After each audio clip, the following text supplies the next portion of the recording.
The text message arrived at the precise moment I was about to authorize a $40 million skyscraper project in downtown Chicago.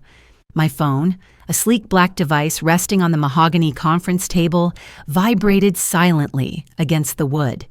In a room filled with 12 of the city's most aggressive real estate developers and architects, that small vibration felt like a thunderclap. I glanced down, expecting an update from my legal team or perhaps a confirmation from the bank. Instead, I saw a message from my younger brother, Lucas. "Don't come to the BBQ," the text read. "Bianca says your car is an eyesore and it ruins the aesthetic for her lifestyle shoot. We need the driveway clear for the investors. Just stay home, okay? Mom and Dad agree." I stared at the words, the blue light of the screen reflecting in my eyes. For a split second, the high-stakes boardroom around me dissolved. The panoramic view of the skyline, the smell of expensive coffee, the expectant gazes of the board members, it all faded. I was suddenly back to being Elena, the invisible daughter, the embarrassment, the utility player who was only useful when something needed to be fixed or paid for, and a ghost when it was time to celebrate. Ms. Vance. The voice of Marcus, my business partner, and the closest thing I had to a real father cut through the fog. "Are we ready to sign?" I blinked, looking up at Marcus. He was watching me with that sharp, protective gaze he'd had since he discovered my architectural sketches in a community college library 10 years ago. He saw the tension in my jaw. He saw the way my hand hovered over the phone.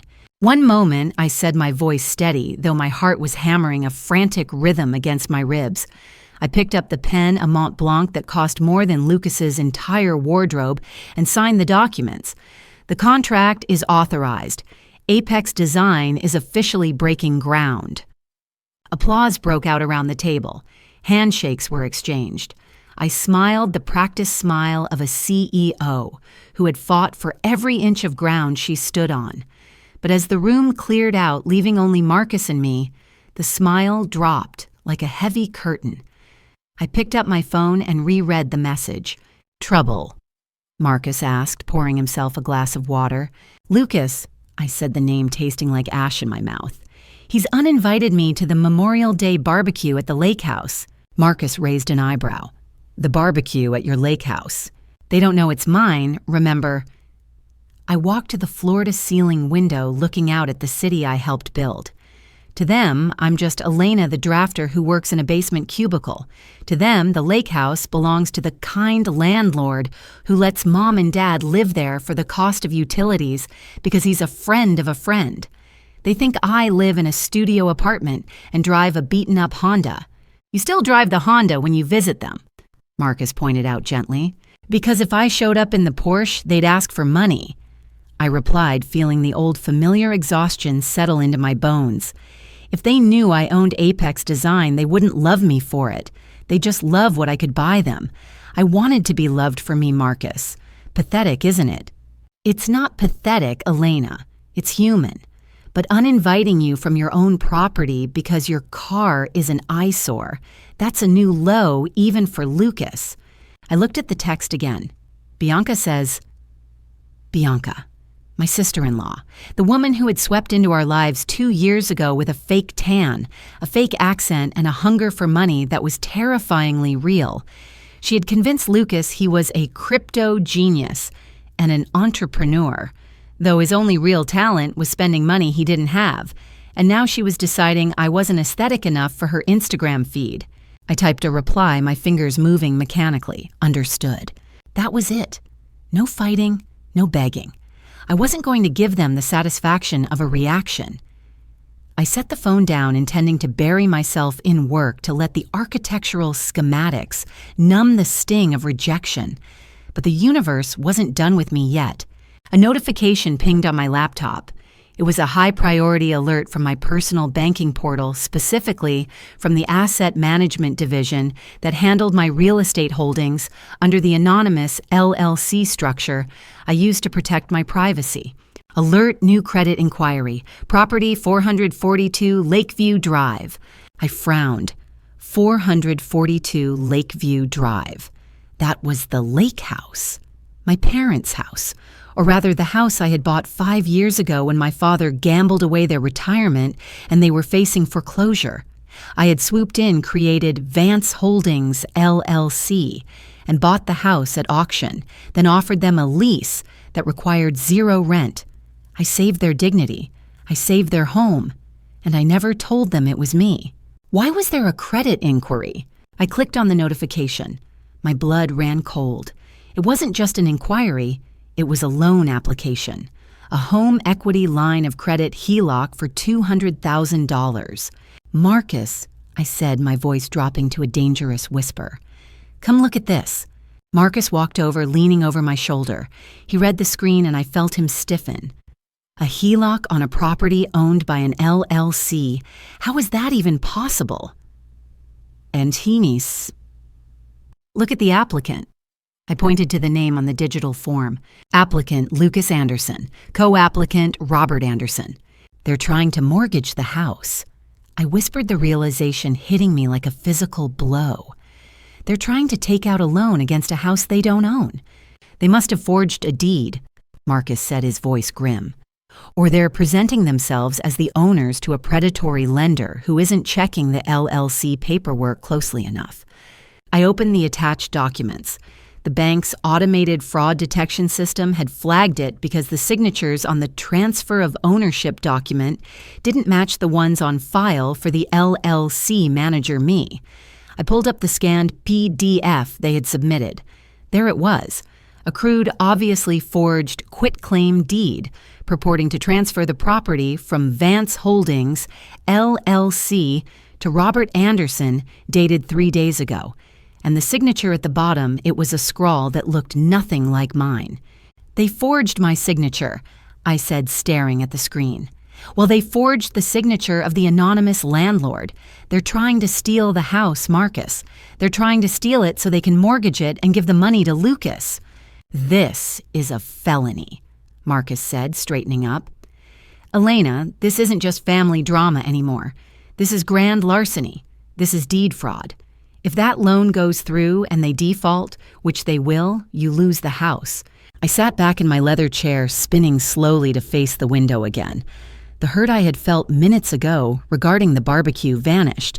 It was replaced by a cold, hard clarity. This wasn't just about being uninvited. This was about being cannibalized. For 5 years, I had played the role of the dutiful, struggling daughter.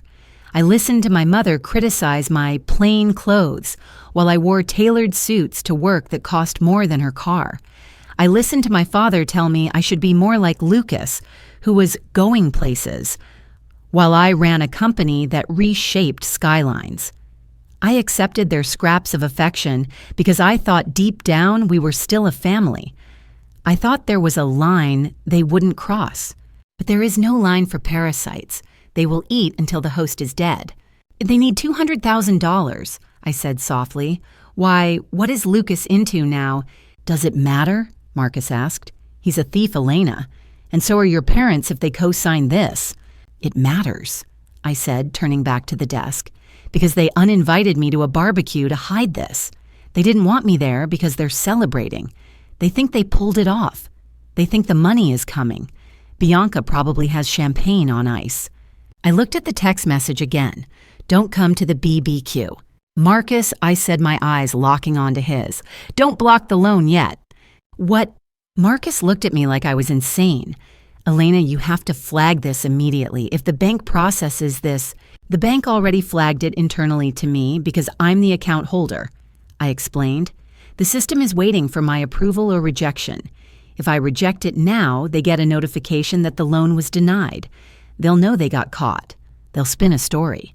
They'll say it was a mistake, a clerical error. My mother will cry. My father will gaslight me. And nothing will change. So what are you going to do? I stood up. I walked over to the closet in my office and pulled out my suit jacket. It was white, crisp, and commanded authority. I put it on, checking my reflection in the glass. I didn't look like the mousy sister anymore. I looked like the shark I had to become to survive in this industry. I'm going to let them think they won, I said, for 48 hours. I want them to feel the victory. I want them to taste the champagne. I want them to stand in that backyard surrounded by their friends and investors, bragging about the money they just secured. And then I'm going to the barbecue, I said. I'm not going as Elena the sister. I'm going as the landlord. I need you to pull everything Marcus. The original deed, the bank transfer records from when I bought the house, the payment history for every property tax bill I've covered. And I want a forensic copy of this fraudulent application. You're going to evict them, Marcus stated, a slow smile spreading across his face. I'm going to burn their reality to the ground, I corrected him. They want an aesthetic party. I'll give them a show they'll never forget. I sat down and typed a new message to Lucas. Okay, have a great time. I'll stay out of your way. I hit send. It was the last lie I would ever tell them. But the universe, it seemed, wanted to test my resolve one last time before the weekend. The intercom on my desk buzzed. It was Sarah, my executive assistant. Ms. Vance. Sarah's voice sounded tight, nervous. I'm so sorry to interrupt, but there are 2 people here in the lobby demanding to see, they're demanding to see whoever runs this place. Do they have an appointment? I asked already, knowing the answer. No, ma'am, they said they are family, a Mr. Lucas Anderson and a Mrs. Bianca Anderson. They're causing quite a scene. Security is about to remove them, but they keep shouting that they know someone who works here. I froze. They were here at Apex Design. They didn't know I owned the building. They didn't know I was the CEO. They thought I was a lowly drafter. Why would they demand to see the boss? Let them up. I said, a dangerous idea forming in my mind. Ma'am, Sarah hesitated, they are not dressed for a corporate environment, and the woman is screaming about a character reference.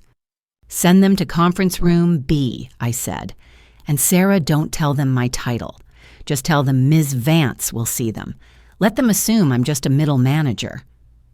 Understood. I looked at Marcus. Showtime. You're playing with fire. Marcus warned, though he moved to the side of the room, taking a seat in the corner where he could observe without being immediately part of the conversation. No, I said, grabbing a file folder to look busy. I'm just turning on the lights. Roaches hate the light. 10 minutes later, the heavy glass doors of conference room B swung open. I was already seated at the head of the long marble table, pretending to read a blueprint. When Lucas and Bianca walked in, the smell of cheap perfume and desperation hit me instantly. Bianca was wearing a neon pink tracksuit that looked like it cost more than my car, but was likely a knockoff. Her hair was teased high, and her oversized sunglasses were perched on her head. Lucas trailed behind her, looking sheepish in ripped jeans and a t-shirt that said, Crypto King. They stopped when they saw me. Elena. Lucas blinked, looking around the opulent conference room with wide eyes. What are you doing in here? Are you cleaning up? I didn't stand. I didn't smile. I just looked at them over the top of the blueprint. I'm working, Lucas. Sarah said you demanded to see a manager. We need a signature. Bianca snapped, stepping forward. She dropped a crumpled piece of paper onto the pristine table. For the business loan, the bank needs a character reference from someone employed at a reputable firm. Since you work in the basement or whatever, we figured your boss could sign it. Where is he? I looked at the paper. It wasn't a character reference. It was a co-signer agreement for a luxury car lease. A Porsche Macan. They were trying to lease a car using my company's credibility. My boss is busy, I said calmly. And this is a co-signer form, Bianca. You're asking my company to be liable if you default on a car. It's just a formality. Bianca waved her hand, her acrylic nails clicking against the air. God, you're always so dramatic. Just get him to sign it. Tell him we're good for it. We have assets coming. Big assets. Assets? I asked, keeping my face neutral. I thought you guys were broke. Dad said you needed money for groceries last week. That was last week. Lucas puffed out his chest. Things are changing, Elle. We're leveraging the property. We're finally getting what we deserve. Leveraging the property, I repeated slowly. You mean the lake house, Mom and Dad's house? It's basically ours, Bianca interjected, leaning her hands on the table. Your parents are signing it over to Lucas. He's the only one who knows how to handle real wealth. Not that you would understand living in your little studio apartment. I felt a surge of rage so pure it almost made me dizzy. They are signing it over. They were actually doing it. They were stealing my house, my gift, and handing it to this woman who treated me like dirt. "Does the landlord know?" I asked quietly. Lucas laughed. "The landlord? Please. Dad says the guy is a ghost. He hasn't checked on the place in 5 years. We'll file the deed, take the cash, and by the time anyone notices, we'll have flipped the crypto and paid it all back. It's victimless. Victimless." I looked at my brother. I saw the greed in his eyes, the complete lack of conscience. He wasn't just lazy. He was rotting from the inside out. "I can't help you," I said, closing the folder. "And you should leave. Security is strict here." Bianca's face twisted into a snarl. "You useless, jealous little..." She stopped looking at my suit, really looking at it for the first time. "Where did you get that jacket? It looks like... Is that real silk?" "Goodwill," I lied smoothly. "Now get out." "You're going to regret this," Bianca hissed, grabbing the paper. "When we're rich, don't come crawling to us. And don't you dare show your face at the barbecue. Serious, Elena. If I see your ugly car in the driveway, I'll have it towed." "Don't worry," I said, my voice ice cold. "You won't see my car." They stormed out, leaving a silence that vibrated with tension. Marcus stood up from the corner. Distinct confirmation of intent to defraud. He noted his voice professional, but tight with anger. He admitted they planned to file the deed without the owner's knowledge. "He called it victimless," I whispered. I stood up and walked to the window. Below me, the city moved in its chaotic, beautiful rhythm. People were working, building, living. And somewhere out there, my family was planning a party to celebrate their theft. "Marcus," I said, turning back to him, "call the lawyer, get the eviction notice drafted, and call the sheriff's department in Lake County. I want to schedule a civil standby for Sunday afternoon." "You're going through with it?" "Sunday is the barbecue," I said. "It's time for the landlord to pay a visit." The silence in the conference room after Lucas and Bianca left was heavy, the kind of silence that follows a bomb threat. I stood at the window watching their figures emerge onto the sidewalk 40 stories below. They looked small from up here, insignificant, yet the damage they were capable of inflicting felt colossal. I watched as Bianca shoved Lucas toward the street, gesturing wildly, likely berating him for failing to secure the signature that would have unlocked her next luxury lease. "They're going to try again," Marcus said, his voice breaking the spell.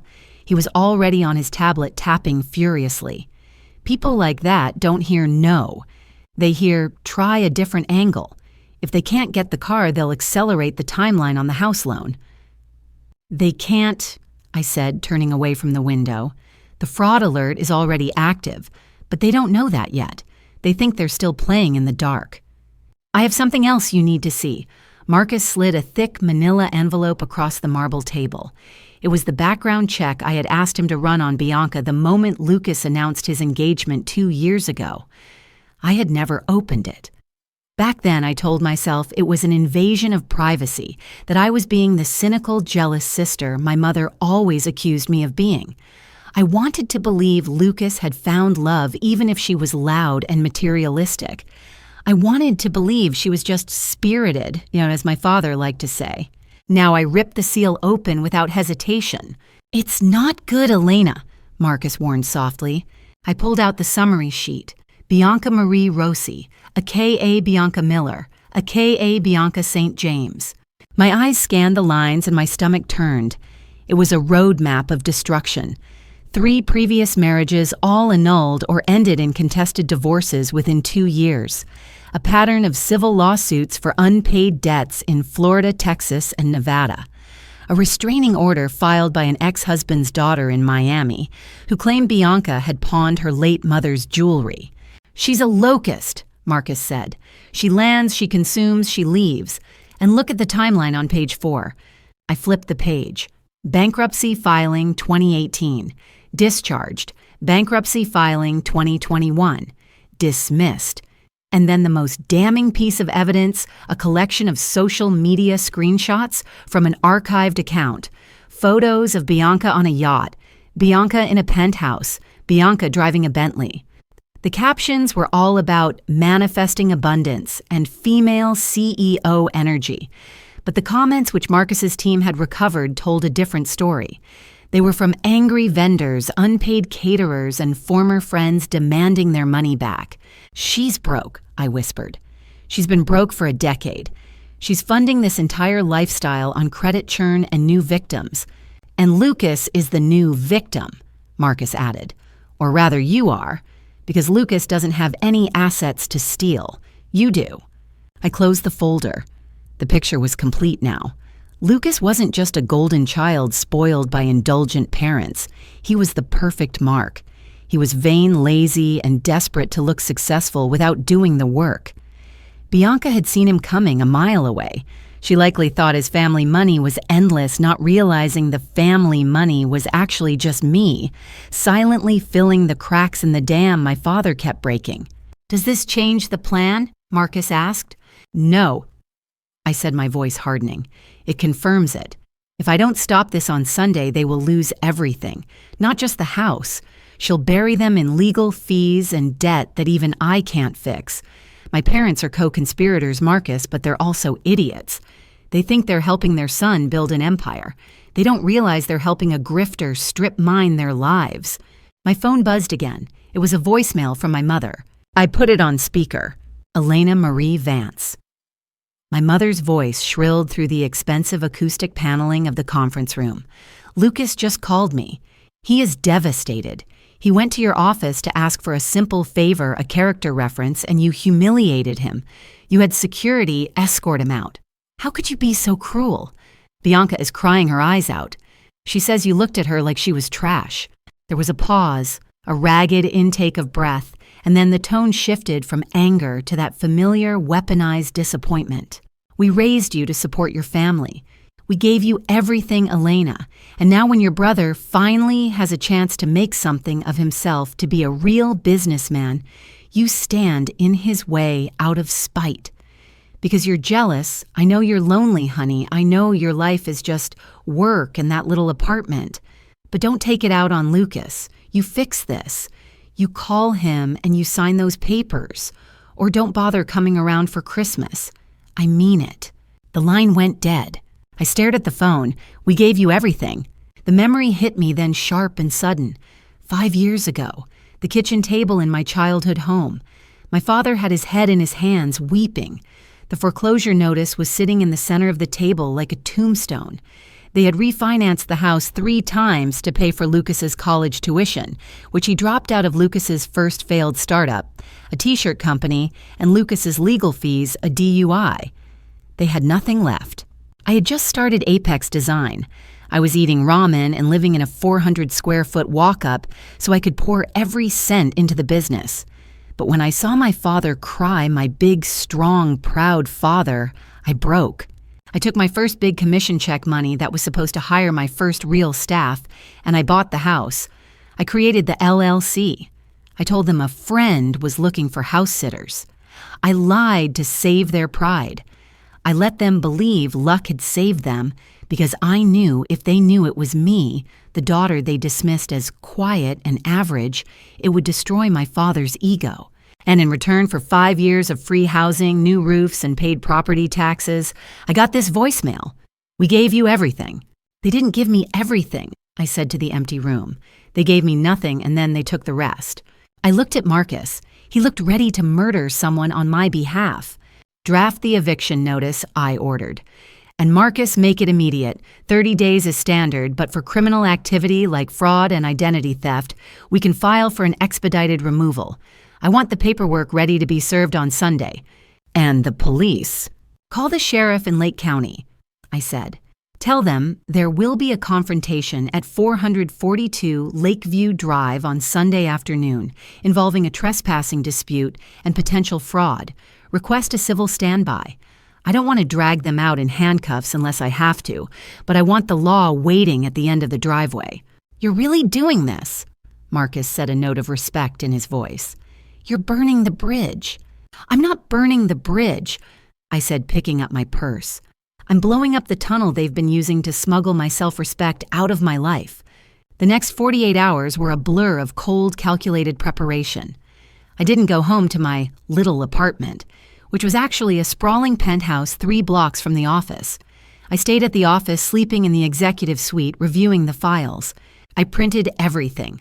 The deed to the house, stamped and notarized 5 years ago. The bank transfer records showing the funds coming from my personal account to the LLC. The property tax receipts for 2019, 2020, 2021, 2022, 2023. The invoice for the new roof I paid for last winter. The invoice for the HVAC system replacement I paid for 2 summers ago. The PI report on Bianca. And finally, the quitclaim deed they had forged, printed on high-contrast paper, so the fake signature stood out like a sore thumb. I organized them into a leather-bound portfolio. It looked like a closing document for a skyscraper. In a way, it was. I was closing the deal on my old life. Sunday morning dawned gray and drizzly, typical Seattle weather, but by noon the clouds had broken, revealing a sharp, blinding sun. It was perfect barbecue weather. I showered in the executive bathroom and dressed with the precision of a soldier putting on armor. Usually when I visited my parents, I wore jeans and oversized sweaters. I tried to look small. I tried to look like the struggling artist they imagined me to be so I wouldn't trigger their insecurities. Not today. I put on a cream-colored Armani power suit, the fabric draping perfectly over my frame. I put on the diamond studs I usually kept in the safe. I pulled my hair back into a severe, sleek bun. I applied red lipstick, a shade called Power Play. I went down to the parking garage. My Honda Civic was parked in the corner, covered in a thin layer of dust. I walked past it. I walked to the reserved spot closer to the elevator where my matte black Porsche Panamera waited. I threw the leather portfolio onto the passenger seat. I got in the engine, purring to life with a deep, throaty growl. "Destination?" the GPS voice asked. 442 Lakeview Drive, I said. The drive took 45 minutes. As I left the city and wound through the evergreen-lined roads toward the lake, my heart rate remained eerily steady. I kept waiting for the panic to set in for the little girl inside me, to beg for approval to turn the car around and go buy a potato salad and apologize. But the little girl was gone. She had died the moment I read that text, "Don't come to the barbecue."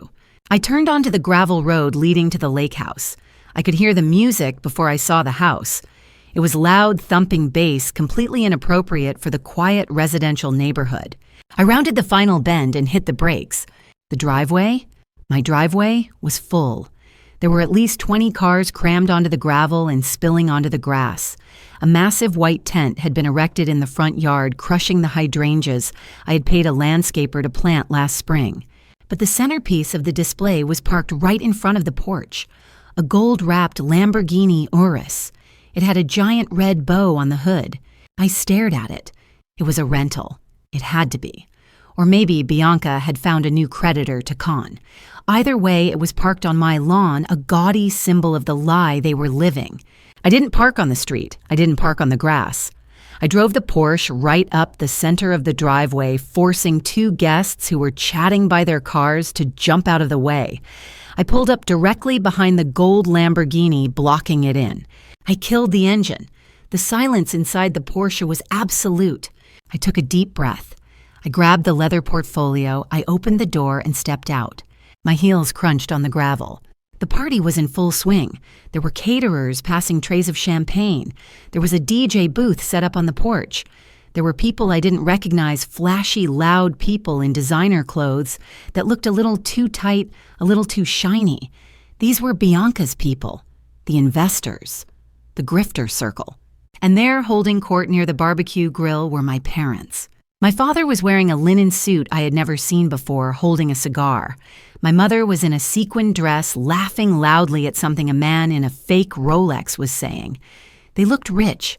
They looked carefree.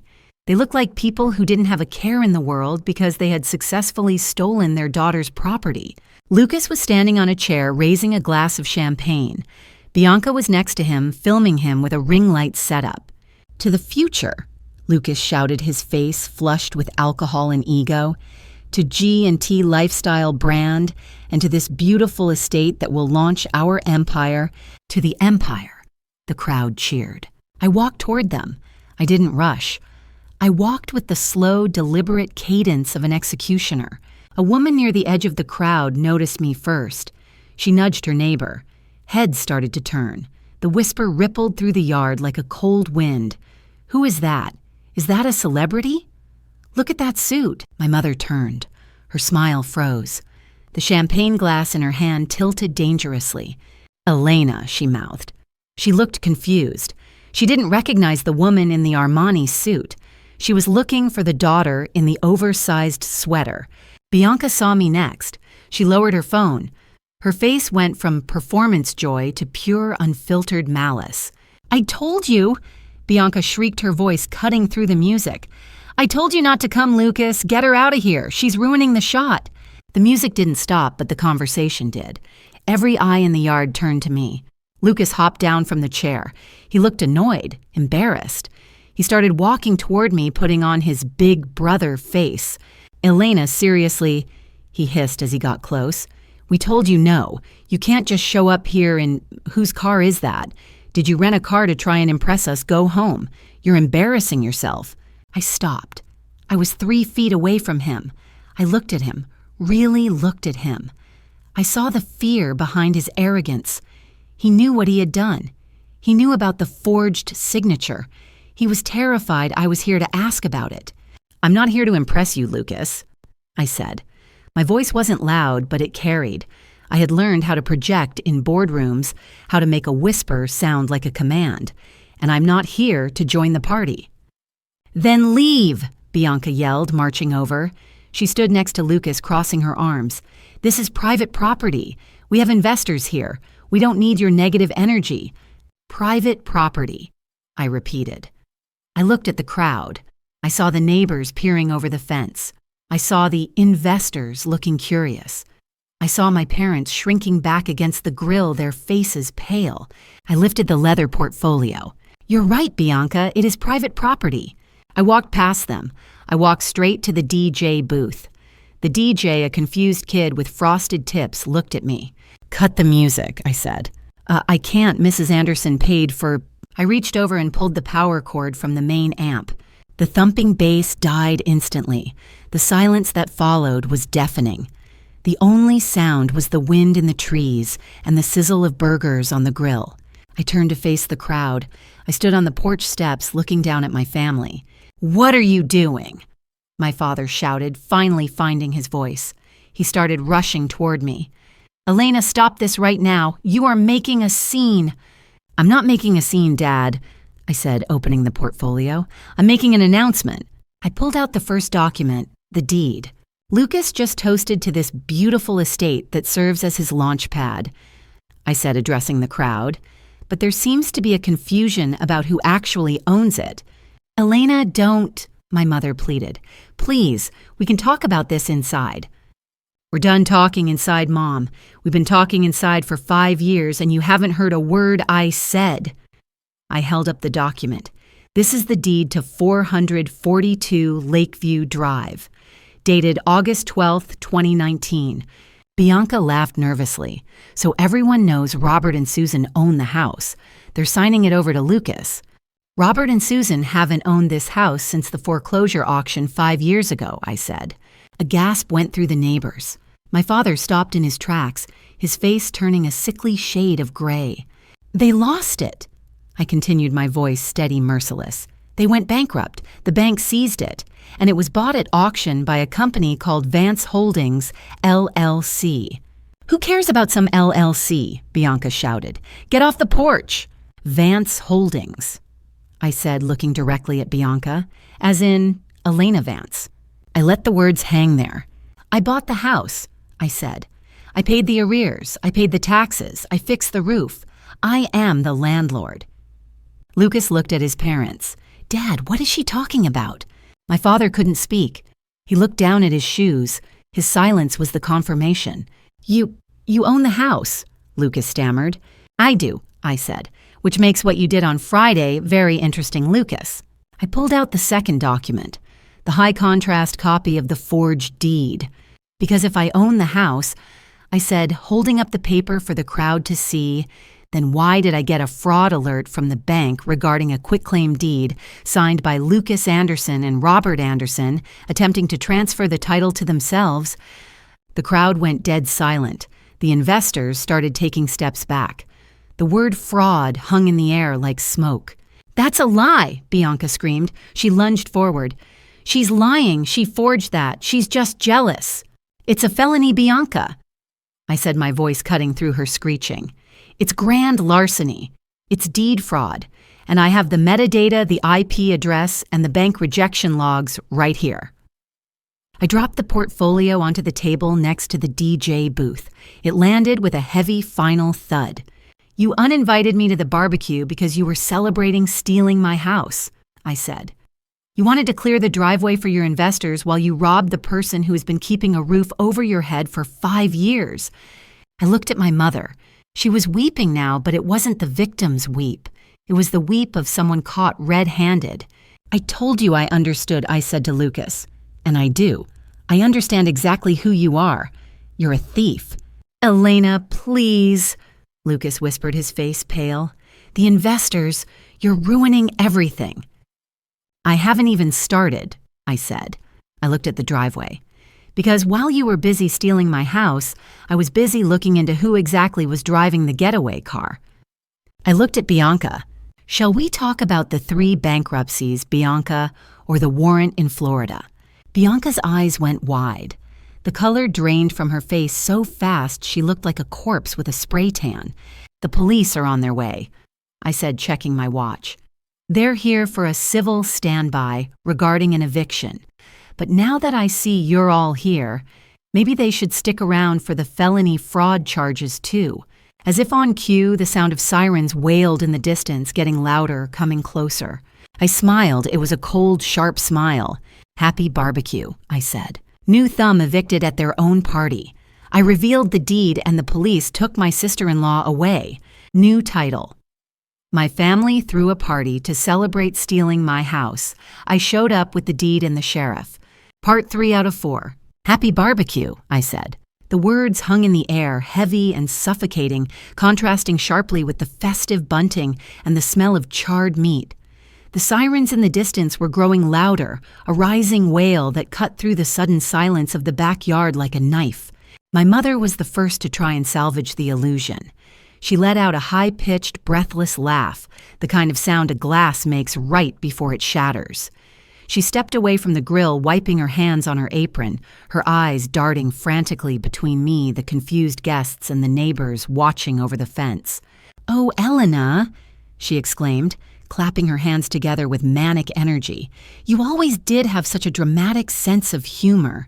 Listen to her, everyone. She's joking. It's a skit, a little family roast." She looked at me, her eyes pleading wide with terror.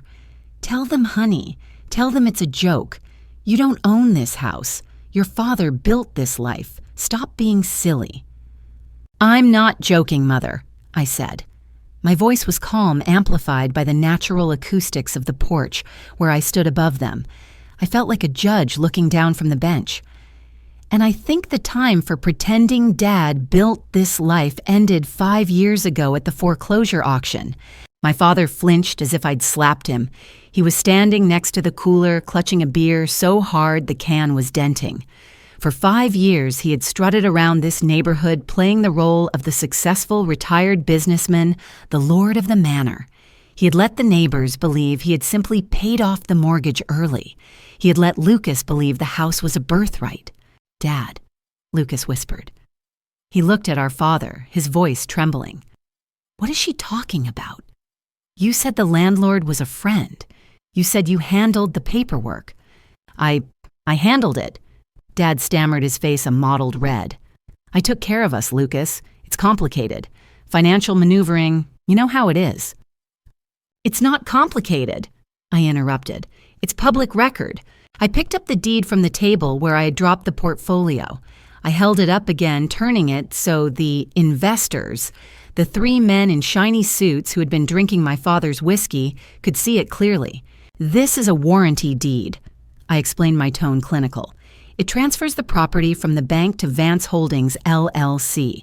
And here, I pulled out the Articles of Organization for the LLC is the document showing the sole member and manager of Vance Holdings is Elena Vance. One of the investors, a heavy-set man with a gold chain, stepped forward. He squinted at the paper. He looked at Lucas. "You said the house was unencumbered collateral," the man growled. "You said your parents were signing it over to the company today as the initial capital injection for G&T Lifestyle. It is," Lucas insisted, sweat beading on his forehead. "My sister is lying. She's just a drafter. She makes minimum wage. She forged those papers to embarrass me. She drives a $150,000 Porsche, kid," the investor snapped, gesturing to my car blocking the driveway. "And she's wearing a suit that costs more than your Lifestyle brand is worth. I don't think she's the one lying." Bianca, who had been frozen in shock, suddenly snapped back to life. The survival instinct of a cornered animal took over. She realized the money, the investor's money, the loan money, the house money was dissolving in front of her eyes.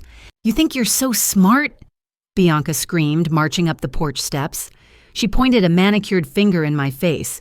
"You think you can just waltz in here and ruin our launch? We have rights, squatters' rights. We've lived here for 5 years. You can't just kick us out because you're having a tantrum." "I'm not kicking you out because I'm having a tantrum," I said, not flinching. "I'm kicking you out because you committed a felony." I turned back to the DJ equipment.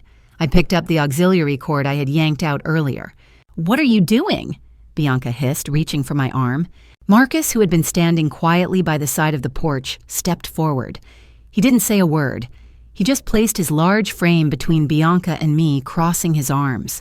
Bianca stopped measuring him up and decided wisely not to push past him. I plugged the cord into my phone.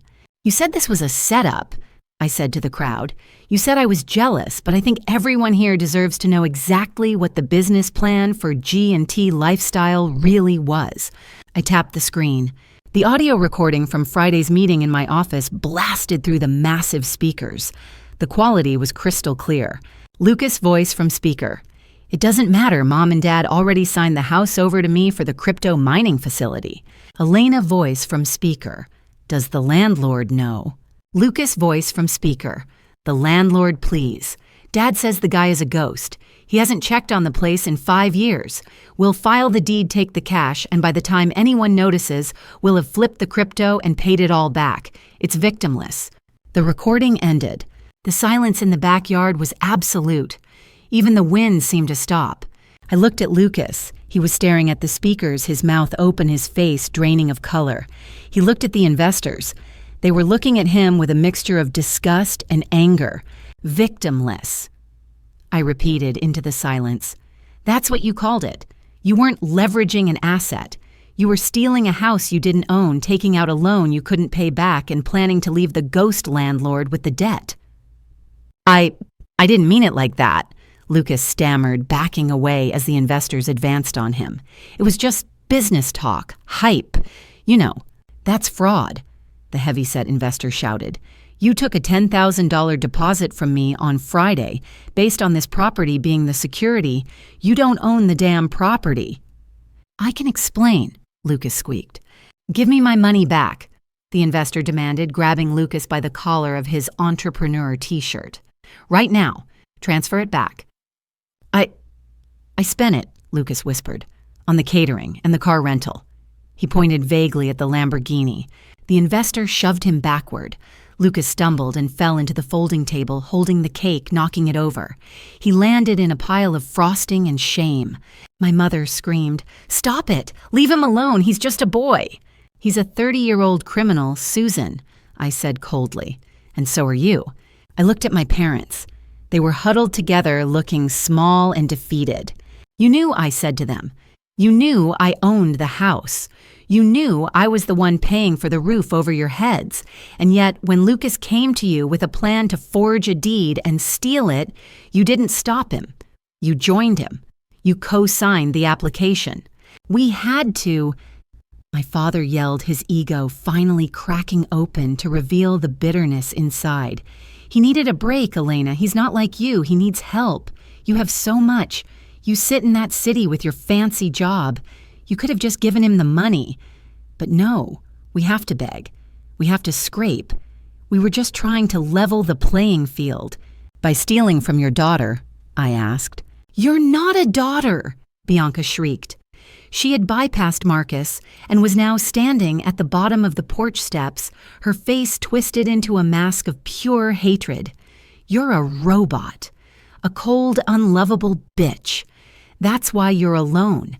That's why you have to buy houses to feel powerful, because no one actually wants you. She laughed a cruel, mocking sound. And guess what? She continued playing her final card. You can't prove I did anything. Lucas signed the papers. Your parents signed the papers. My name isn't on anything, so go ahead, call the cops. Arrest your family. I'll walk away and leave you all to rot. She turned to the crowd, smoothing her dress.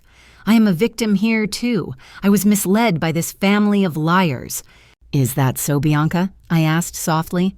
I reached into the portfolio one last time. Because according to the private investigator I hired, walking away is what you do best. Isn't that right, Bianca Marie Rossi? Or is it Bianca Miller? Or Bianca St. James? Bianca froze. Her back was to me, but I saw her shoulders stiffen. I have the file right here. I announced, holding up the thick dossier. 3 previous husbands, 3 bankruptcies, a warrant in Florida for passing bad checks, a civil judgment in Texas for stealing jewelry from an elderly neighbor. The crowd murmured. The neighbors were leaning over the fence now, recording on their phones. She's lying, Bianca screamed, not turning around. She's fabricating it. The sheriff can verify it, I said. The sirens, which had cut off a moment ago, were replaced by the sound of heavy boots crunching on gravel. 2 sheriff's deputies walked around the side of the house. They looked serious, their hands resting near their belts. Behind them was a man in a suit, a detective. What's going on here? The lead deputy asked, his voice booming across the yard. My father stepped forward, trying to summon his old authority. Officer, thank God, my daughter is trespassing. She's causing a disturbance. Please remove her. The deputy looked at my father, then looked up at me on the porch. He looked at the deed in my hand. Are you Elena Vance? The deputy asked me. I am, I said. I'm the property owner. I requested a civil standby for an eviction. And I'm Detective Miller, the man in the suit said, stepping forward. We also received a flag from the Banking Fraud Division regarding a Mr. Lucas Anderson and a Miss Bianca Rossi. Bianca bolted. It happened fast. 1 second she was standing there feigning outrage, and the next she kicked off her heels and sprinted toward the side gate leading to the woods. Runner, the deputy shouted. He didn't need to chase her. Marcus had anticipated this. He had moved to the bottom of the stairs near the gate. As Bianca tried to scramble past him, he simply stepped in her path. She ran smack into his chest and bounced off, falling onto the grass. Get off me, she screamed, kicking and thrashing. I'm pregnant, don't touch me. You're not pregnant, Bianca, Lucas said from the ground, wiping cake from his face. His voice was hollow. You told me you couldn't get pregnant last year. The deputy hauled Bianca to her feet. She was spitting and cursing a stream of obscenities that would make a sailor blush. Bianca Rossi, the detective said, pulling out a pair of handcuffs. We have an extradition warrant from Florida, and we have probable cause to detain you for conspiracy to commit wire fraud and identity theft here in Washington. Click, click. The sound of the handcuffs locking was the loudest sound in the world. Lucas, Bianca screamed as she was dragged toward the patrol car. Do something, tell them it was your idea. He made me do it. He forced me. Lucas didn't move. He sat in the grass staring at the woman he had uninvited his sister for, the woman he had tried to steal a house for. She was selling him out before she even reached the police car. The detective turned to Lucas. Mr. Anderson, we'll need you to come down to the station as well. Your name is on the fraudulent application. Lucas looked at me. His eyes were filled with tears. Elena, please, tell them. Tell them I didn't mean to. I'm your brother. I looked at him. I remembered the text. Don't come to the BBQ. You stink up the party. You're not my brother, Lucas, I said quietly. You're a tenant who didn't pay rent, and you're a thief. I nodded to the detective. Take him. Lucas began to sob as the second deputy pulled him up. He didn't fight. He just wept a broken, pathetic sound that made my mother wail. "My baby, you're taking my baby." Mom grabbed Dad's arm. "Robert, do something. Call the lawyer. Fix this." Dad looked at me. He looked at the house. He looked at the neighbors who were watching his shame unfold. He seemed to age 10 years in 10 seconds. "I can't fix it, Susan," he whispered. "I don't have any money. It's not my house."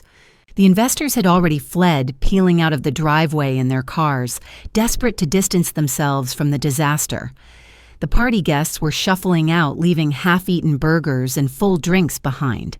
The yard emptied out until it was just me, Marcus, my parents, and the detective. "Ms. Vance," the detective said, "we have the suspects in custody. We'll need a formal statement from you tomorrow." "You'll have it," I said. The detective touched the brim of his hat and walked back to his car. I walked down the stairs. My heels didn't sink into the grass. I walked over to where my parents were standing by the cooling grill. My mother looked at me with venom in her eyes. "Are you happy now you destroyed this family? You sent your brother to jail. I hope you're proud of yourself." "I am," I said honestly. "I protected myself. Something you should have done for me years ago. But you were too busy protecting Lucas." "Get out!" my father spat. "Get off my property!" I laughed. It was a dry, humorless sound. "Dad," I said, shaking my head, "you still don't get it. This isn't your property. It hasn't been your property since 2019. I pulled a folded document from my pocket. It was the only one left. "This," I said, handing it to him, "is a notice to quit. It's an immediate eviction order based on the commission of illegal acts on the premises. You are no longer tenants. You are trespassers." My father took the paper. His hands were shaking so hard he could barely hold it. You're evicting us," he whispered. "Where will we go?" "I don't know," I said. "Maybe you can stay with one of those friends you were bragging to earlier. Or maybe you can find a landlord who accepts tenants with a bankruptcy on record and a history of fraud." "Elena, please." My mother cried, her anger suddenly shifting back to desperation. "We're your parents. You can't put us on the street. It's almost night. Where will we sleep?" I looked at the house. My house. The house I had bought to save them. The house where they had laughed at me, belittled me, and plotted to rob me. "You have 1 hour," I said.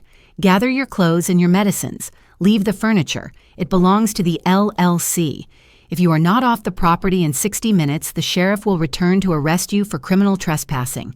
"You monster," my mother sobbed. "I'm not a monster, Mom," I said, turning my back on them. "I'm just the landlord, and your lease is up." I walked over to Marcus. He handed me the keys to the Porsche.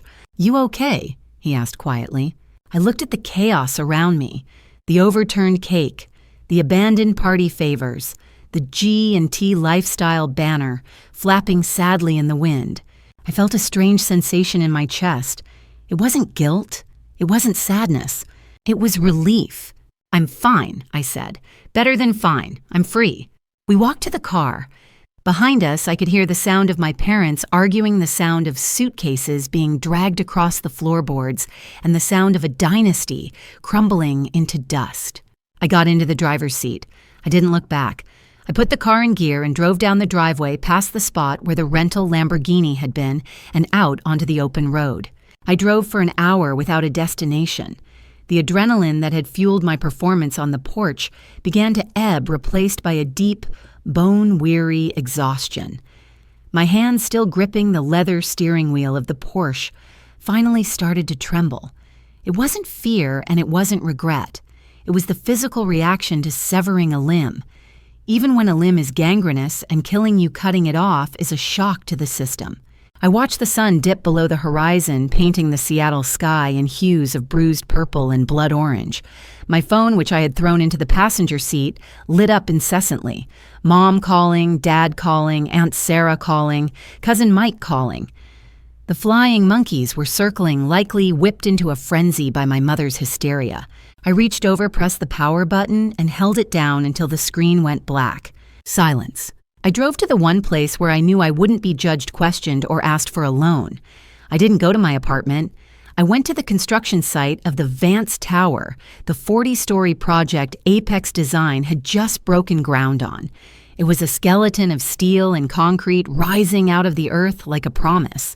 I parked the car and walked past the security guard who nodded respectfully.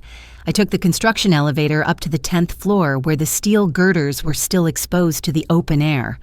The wind whipped at my suit jacket, cold and biting. I figured I'd find you here. I didn't turn around. Marcus stepped out of the shadows holding 2 paper cups of coffee. He walked over and handed me one. It was black, just how I liked it. Did they leave? I asked, looking out at the city lights flickering on. Eventually, Marcus said, leaning against a steel beam. The sheriff returned at the 60-minute mark. Your parents were resistant. Your mother tried to barricade herself in the master bedroom, claiming she had squatter's rights because she planted the hydrangeas. The deputy explained that planting flowers doesn't override a deed. They were escorted off the property at 6:15 p.m., and the house, secure. I had the locks changed immediately. A security team is posted there tonight to ensure no accidental break-ins to retrieve forgotten items. I took a sip of the coffee. It burned, grounding me. And Lucas, booked, Marcus said with grim satisfaction. Wire fraud, identity theft, and conspiracy. Since the amount they attempted to steal exceeded $100,000, it's a Class B felony. He's looking at significant prison time, though. Given his lack of priors, his lawyer will likely plead it down to probation and restitution. But the felony record that sticks, his finance career is over. No firm will touch him. And Bianca, extradited, Marcus replied. Florida wants her bad. Apparently she skipped bail on a check-kiting charge 3 years ago. She won't be seeing a lifestyle launch anytime soon. She'll be seeing the inside of a cell in Miami. I nodded slowly. The pieces were falling where they belonged. The entropy of my family, which I had held back for a decade with my own money and energy, was finally taking its natural course. You won, Elena, Marcus said softly. You saved yourself. It doesn't feel like winning yet, I admitted. It just feels quiet. Quiet is good, Marcus said. Quiet is the sound of the parasite starving. The next few weeks were a masterclass in bureaucratic destruction. I didn't speak to my parents. I communicated solely through my lawyer. The eviction from the lake house was finalized, and because I was feeling particularly thorough, I sued them for back rent.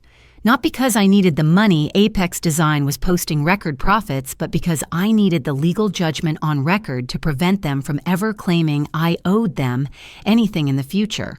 The discovery phase of the lawsuit revealed the depth of their financial rot. My father hadn't just been broke, he had been drowning. He had taken out credit cards in my name when I was in college, which I paid off without knowing he had liquidated his 401k to pay for Lucas's legal fees years ago, and he had essentially been using my rent-free arrangement to fund a lifestyle he couldn't afford. Without the lake house, their facade crumbled. They had no credit, no savings, and an eviction on their record. No reputable apartment complex would take them. They ended up in a weekly rate motel on the outskirts of Tacoma, a place with neon signs that buzzed all night and carpets that smelled of stale smoke. I heard through the grapevine my Aunt Sarah, who finally realized the truth after I sent her the police report that my father was working as a greeter at a hardware store. My mother was cleaning houses off the books. It was a humbling fall for the couple who used to sneer at my dirty construction boots. Lucas was released on bail paid for by selling his truck and the few crypto assets he actually had. He was awaiting trial. Bianca had abandoned him completely, blaming the entire scheme on him in her own plea dealings down in Florida. He was living on a friend's couch working delivery for a pizza chain because it was the only job that didn't run a deep background check. As for the lake house, I couldn't keep it. I went back there once a week after the barbecue. The house was empty, echoing with the ghosts of my family's entitlement. They had left it in a state of spiteful disarray. Garbage was strewn on the floors, the walls were scuffed, and someone, likely my mother, had poured bleach on the hardwood floors in the living room, leaving a massive pale stain. It was petty. It was small. It was exactly who they were. I didn't feel anger. I just felt the need to scrub the stain of them from my life. I listed the house the next day. In the booming Seattle market, it sold in 48 hours to a nice tech couple from California who wanted a quiet place to raise their twins. I walked away with a profit of $450,000. People often ask if revenge money feels dirty. It doesn't. It feels like back pay. I took every cent of that profit and did exactly what I promised myself I would do. I didn't buy a new car. I didn't go on a vacation. I established the Vance Initiative for Women in Architecture. It was a full-ride scholarship and mentorship program for girls from low-income backgrounds, girls like me who grew up being told they were too quiet, too weird, or too manly for wanting to build things. The first recipient was a 19-year-old girl named Maya. When I handed her the check, she cried. She told me her parents didn't support her dream. I hugged her and told her, "You don't need their support. You just need your own belief." And a good architect always builds a strong foundation first. Maya was my legacy now, not Lucas, not the family name. 6 months later, I was standing on the balcony of my new penthouse. I called it the Fortress. It was on the 45th floor of a building I had designed myself. The walls were glass, the floors were heated marble, and the air up here was clean, thin, and mine. I was no longer just the drafting girl. I was the CEO of Apex Design, featured on the cover of Architectural Digest under the headline, "The Woman Who Rebuilt Her Own Skyline." It was a Tuesday evening. I was drinking a vintage Cabernet that cost more than my father's first car. Marcus was inside cooking dinner for us and a few friends' chosen family. There was laughter drifting through the open door, genuine laughter that didn't come at anyone's expense. The buzzer at the front desk rang. I walked over to the intercom. "Yes, Ms. Vance," the concierge said. "There is a letter here for you. No return address, but it was hand-delivered. The messenger said it was urgent. Send it up." I said, though I already knew what it was. 5 minutes later, I held the envelope in my hand. It was cheap, thin paper. The handwriting was shaky, familiar. It was my father's script. I hesitated. Part of me wanted to shred it unopened, but the architect in me needed to inspect the structural integrity of their delusion one last time. I slid a letter opener under the flap and pulled out a single sheet of lined notebook paper. "Dearest Elena, I hope this letter finds you well. We saw your picture in the magazine at the grocery store. Your mother cried. She misses you so much. We are living in a small apartment now. It's hard. My back hurts from standing all day at the store, and your mother's hands are raw from the cleaning chemicals. We are old people, Elena. We shouldn't be living like this. Lucas is struggling. The trial is next month. He is terrified. He needs his big sister. He asks about you all the time. We know we made mistakes. We know we shouldn't have tried to get the loan without telling you. But we were desperate, and family helps family. That's how we raised you. We forgive you for the eviction. We forgive you for the embarrassment at the party. We are ready to put this behind us. Please, honey, call us. We need help with the rent next month. Just a few thousand. It's nothing to you now. Love, Dad." I read the letter twice. We forgive you. The audacity was breathtaking. Even now, sleeping on a motel mattress, stripped of their dignity, they still believed they were the benevolent authority figures granting me absolution for their crimes. They still viewed me as a resource, an ATM that had malfunctioned and needed to be rebooted with guilt. They didn't miss me. They missed my utility. "Bad news," Marcus asked, stepping onto the balcony with 2 glasses of wine. I looked at him. I looked at the letter. "No," I said calmly, "just junk mail." I reached into my pocket and pulled out a lighter. I didn't smoke, but I kept it for candles. And for moments like this, I held the corner of the letter over the flame. The cheap paper caught instantly. I watched the words curl and blacken. "Dearest Elena" turned to ash. "We forgive you" vanished in a wisp of gray smoke. "We need help" crumbled into dust. I held it until the heat nipped at my fingertips, then dropped the burning remnant into the metal ashtray on the railing. We watched it burn until it was nothing but a dark smudge. The wind caught the ash, lifting it up and carrying it away over the city, scattering it into the void. "You know," Marcus said, watching the ash disappear, "they're never going to stop trying." "I know," I replied, "but I've stopped listening. The frequency they broadcast on doesn't reach this altitude anymore. I turned my back on the city, on the ashes, and on the past. I looked at Marcus, at the warm glow of my living room, at the life I had built brick by brick, tear by tear. "Dinner is ready," Marcus smiled. "I made your favorite." "Coming," I said. I stepped inside and slid the heavy glass door shut. It locked with a satisfying, solid thud, sealing out the cold, the noise, and the ghosts. Before you click away, I want to take a moment to speak directly to the person behind the screen. If you found yourself cheering for Elena today, it's probably because a part of you recognizes her pain. Maybe you aren't a CEO with a secret lake house, but you might be the person who always picks up the check. You might be the one who fixes the flat tires, loans the money that never gets paid back, or swallows your pride at holiday dinners just to keep the peace. Elena's story teaches us a brutal but necessary lesson about the economics of love. For years, Elena thought that if she just gave enough money, enough success, enough silence, her family would finally see her value. She treated their love like a vending machine. If she put enough coins in, eventually the validation would drop out. But here is the hard truth that Elena finally realized, and that I hope you realize too: love is not a transaction. If you have to pay for your seat at the family table, whether you are paying with your wallet, your mental health, or your dignity, then you are not a guest. You are a customer.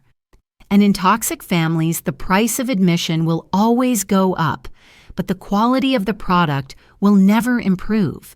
Elena's parents didn't grieve the loss of their daughter. They grieved the loss of their asset. That is a painful realization, but it is also a liberating one.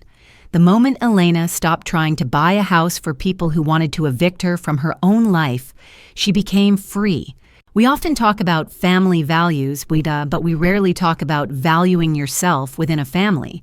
There is the immense pressure to forgive, to forget, and to enable simply because you share the same DNA. But as we saw with Marcus and the friends on that balcony, blood is biology, but loyalty is a choice. Breaking the cycle of abuse is the hardest thing you will ever do. It feels like cutting off a limb. You will feel guilt. You will feel like the bad guy. You will receive letters like the one Elena's father sent, letters designed to weaponize your empathy against you. But remember Elena standing on that porch. She didn't scream. She didn't beg. She simply presented the receipts and closed the door. You are the architect of your own life. You have the right to inspect the foundation of your relationships. And if you find that the foundation is rotten, if you find that the people you love are stealing your joy and forging your signature on a life you didn't agree to, you have the right to evict them. You do not owe anyone your destruction. You owe yourself your peace. If this story resonated with you, or if you know someone who needs to hear that it's okay to walk away from toxic relationships, please share this video with them. You never know whose life you might change just by validating their feelings. And if you want to join a community of people who are rewriting their own stories and finding their voice, please subscribe and hit that notification bell. We are building something strong here, and I want you to be a part of it. If you're ready for more justice, click the video appearing on your screen right now. It's the story of a bride who demanded her failure of a sister pay for her wedding only to realize the sister owned the venue. It is one of my absolute favorites. Click right there and I'll see you in the next story. Stay strong.